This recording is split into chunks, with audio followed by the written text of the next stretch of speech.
Hello, so today I'm going to be going through my Cami annotation training. This is a 2-day training. I'll be going through some features of day one today.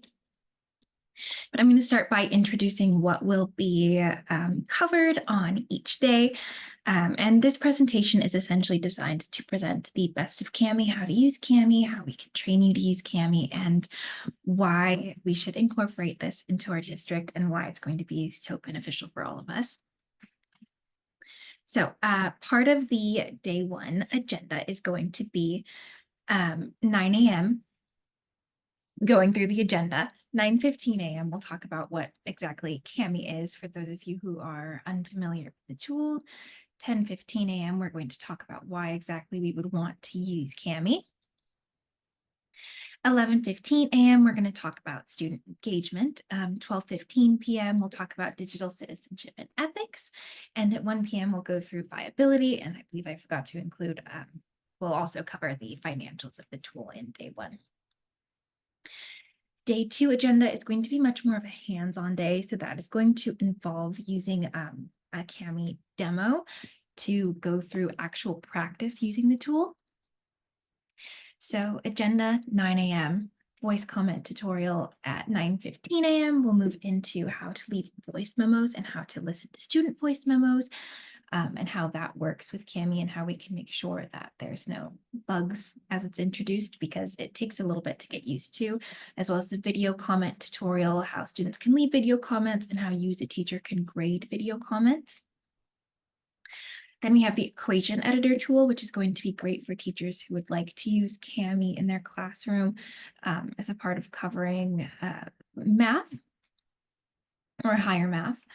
Then we have feature control at 11:15, which is basically going to be how you as educators can control what you want your students to be able to do. So if you are not a fan of the video comment, but you want voice comments, you can easily disable video comments and only allow voice comments. So you're very much in control as an educator of how students are using this tool. So to dive in and skip ahead a little bit and start talking about how we use Cami in the classroom, we're going to talk about first what Cami is. So Cami is an annotation and collaboration tool that makes lessons and assessments interactive for any grade and any subject. While I'm unable to show you a demo of Cami actually in action right now, I do have some quick clips and photos that give a great idea of how to use the tool, so I can walk you through how it's actually used. So as you can see, students will have a PDF pop up on their Cami when they open it in Clever, and you can assign multiple at one time. You can assign different documents to different students.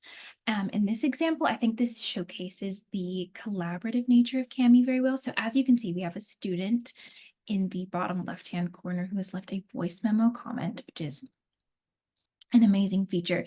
So you can leave little voice notes corresponding to certain points in the text. You also have some little doodles going on here with the volcano. You can see that there's been active highlighting.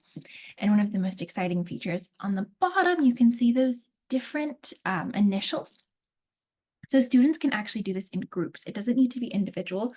Students can collaborate on a single document, which, I mean, the possibilities for that are truly kind of endless. It can be used for solo practice. It can be used for peer responses, peer critiques. And again, one of the most exciting features that we're seeing here is up in this top right corner, we have a note from the educator who's interacting with the student in real time. Can you elaborate on this? Can you define this? So while students are interacting with each other, the teacher's actually interacting with them through Cami. This can be done in real time as students are annotating, or students will turn in their document to the teacher and they'll receive it back with comments from the teacher. Can you elaborate on this? Can we talk about this further? Really increasing the depth of subject matter. And before we move on to the next section, we'll do a quick turn and talk. The turn and talk is what current struggles do you have getting students to interact with written material? Okay, and then we're going to skip ahead a little bit past an overview video that I have, and we're going to talk about some of the Cami features so I can further introduce you to how to use the tool. So as you can see, this is a video of the class view feature. So here you can see that the teacher is easily able to view multiple documents at once. All of the students have turned this in, as it says in the little green bubble. It says turned in, turned in, turned in, with the name on top. So you can see the documents that that student has turned in. If it's multiple pages, as you can see, they go down vertically. And the teacher is able to go through and leave these comments on individual students. You can leave those annotations, go through check marks, question marks, all of the above, and then you can click return. It returns to the student for them to view your feedback. They can either resubmit it, or it can just be a one-time return, up to the teacher's discretion.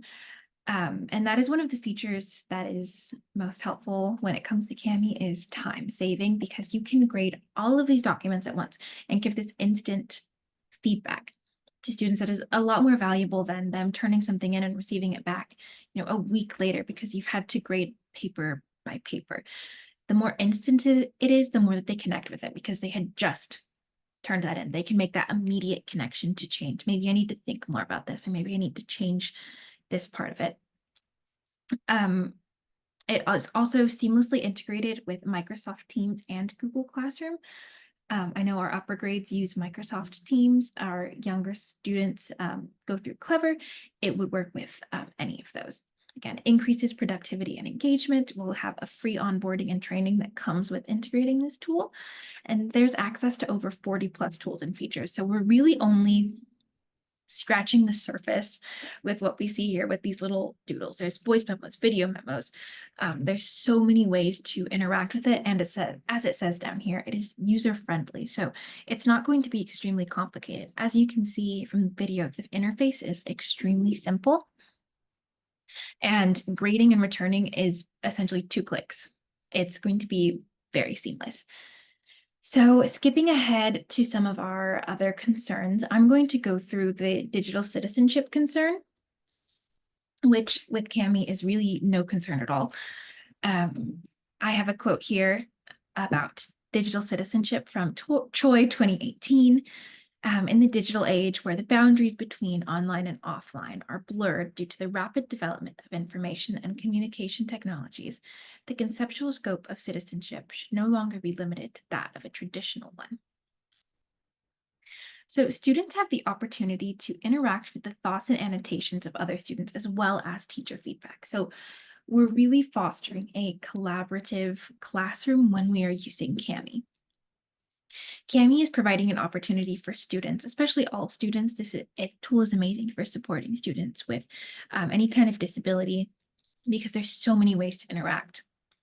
But it's providing opportunities for all students to share ideas safely and productively in a digital space. So it's teaching students how to use communication productively and in a collaborative way. It also provides opportunities for peer review and meaningful critique, which is extremely important for building strong digital citizenship skills, as students know how to express their opinions in a way that is not mean or cruel, in a way that is academic and productive at the end of the day. The class view feature also allows for teachers to monitor student interactions on Kami and ensure that communication is safe and responsible, so you can see what everyone's doing at once. This is already made possible by tools like GoGuardian, but with Kami, it kind of is included in the tool, the ability to monitor exactly what's going on. There's nothing being hidden from you. I know as educators, it can be very difficult at times to monitor all of our students' screens at once and to know exactly what's going on when students are using these technologies, but everything that they need is on the tool. It's all there for them. All of the interaction that they need is right there, and you can see everything that's going on. It's very straightforward. It's extremely safe. It is still allowing them to communicate and to collaborate, but to do so in a way that is not distracting them from their learning either. It's keeping them on track, it's keeping them safe, and it's teaching them how to share ideas on the internet safely.